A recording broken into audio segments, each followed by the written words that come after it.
এখানে আমি একটা পাত্রে 2 কাপ মতো ময়দা নিয়ে নিলাম। তোমরা একটু কম বা বেশি করতে চাইলে কম বেশি প্রয়োজন মতো নিতে পারো।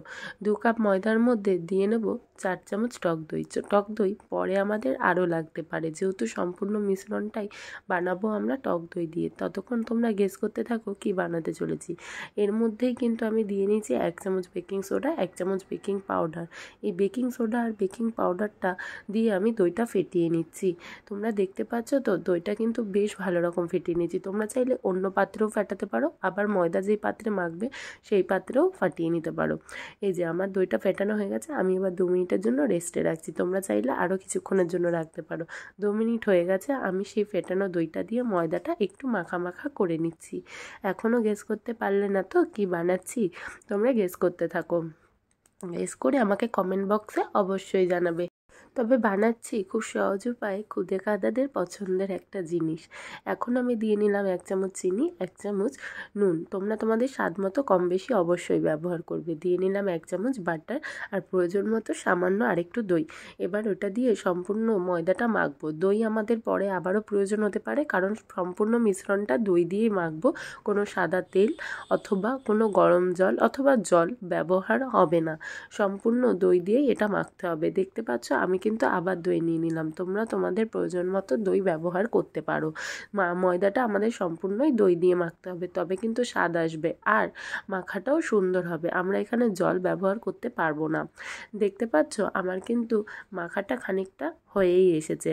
তোমাদের সাথে গল্প করতে করতে বলতে পারো কি বানাতে চলেছি। এখনও বুঝতে পারছো না তো বুঝতে পারবে, শেষে গিয়ে বুঝতে পারবে। দেখো আমার কিন্তু এখানে মাখানোটা প্রায় হয়ে এসছে। আমি হাত দিয়ে ভালো করে মাখিয়ে নিচ্ছি ডোটা মাখানোর পর আমরা কিন্তু এখানে আধা ঘন্টা রেস্টে রাখবো। তোমরা চাইলে আরও একটু বেশিও রাখতে পারো। এই দেখো ডোটা কিন্তু আমার মাখানো হয়ে গেছে। তোমরা চাইলে একটা ভেজা কাপড় দিয়েও রাখতে পারো অথবা সাদা তেল মাখিয়েও রাখতে পারো, তাতে ডোয়ের উপরটা শক্ত হবে না, বরঞ্চ নরম নরম থাকবে। আমি এখানে সাদা তেল মাখিয়ে নিলাম, কোনো ভেজা কাপড় ব্যবহার করলাম না। এবার আধা ঘন্টার জন্য রেস্টে রাখবো। দেখতে পাচ্ছ কতটা ফুলে উঠেছে রেস্টে রাখার পর। আধা ঘন্টা হয়ে গেছে, আমি আরেকটু মাখিয়ে নিচ্ছি, ভিতরের বাতাসটা তাহলে বেরিয়ে যাবে। দেখেছো আমি মাখিয়ে নেওয়ার পরও কিন্তু ডোটা বেশ ফুলে উঠেছে, তাই না? এই যে আমি কিন্তু আরেকবার মাখিয়ে নিলাম। মাখিয়ে রাখার পর একটু ভালো করে মাখিয়ে নিলাম যাতে নরম নরম থাকে। দেখো হাওয়া বেরাচ্ছে কীরকম। আমি এটা দিয়ে লেচি কেটে বেলে নিলাম। এটা বেলতে পারো তোমরা সাদা তেল অথবা ময়দা দিয়ে। আমি কিন্তু ময়দা দিয়ে বেলে নিচ্ছি, সাদা তেল পরে আমরা ব্যবহার করব। এই যে ময়দা দিয়ে নিলাম, এবার এটাকে বেলার পালা। আমরা কিন্তু এটা গোল করেই বেলবো। এবার আশা করি বুঝতে পারছো কি বানাতে চলেছি একটা টেস্টি রেসিপি, যেটা আমরা প্রায়শই কোনো বড়সড় রেস্টুরেন্টে অথবা বাচ্চাদের বায়না রাখার জন্য প্রায়শই আমরা অর্ডার করে খেয়ে থাকি। কিন্তু আমরা যদি ঘরোয়া পদ্ধতিতে এরকমভাবে বানিয়ে বাচ্চাদের দিই, আমি বলতে বাধ্য, আর তোমরাও শুনে দেখবে তাদের কাছে ফার্স্ট ক্লাস বলবে। কারণ আমি আমার খুদে খাতাদের দিয়ে দেখেছি, তারা কিন্তু বলেছে দিদিভাই ফার্স্ট ক্লাস হয়েছে।